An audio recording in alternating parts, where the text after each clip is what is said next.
दक्ष police news, पहिले खाकी मग बाकी। नाशिकच्या पंचवटी परिसरात अमरधाम रोडवर मध्यरात्रीच्या सुमारास झालेल्या एका भीषण अपघातात 2 तरुणांचा जागीच मृत्यू झाला असून अन्य दोघे गंभीररित्या जखमी झाले आहेत। अमरधाम रोडवरील हे झाड वाहन चालकांसाठी मृत्यूचा सापळा ठरत आहे। अतिवेगात आलेल्या एका कारवरील चालकाचे नियंत्रण सुटले आणि ती रस्त्याच्या कडेला असलेल्या एका झाडावर जाऊन धडकली। ही धडक इतकी जबरदस्त होती की कारचा अक्षरशः चक्काचूर झाला।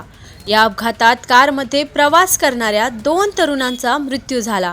अपघातात गंभीर जखमी झालेल्या दोघांना खासगी रुग्णालयात दाखल करण्यात आले असून उपचार सुरू आहेत।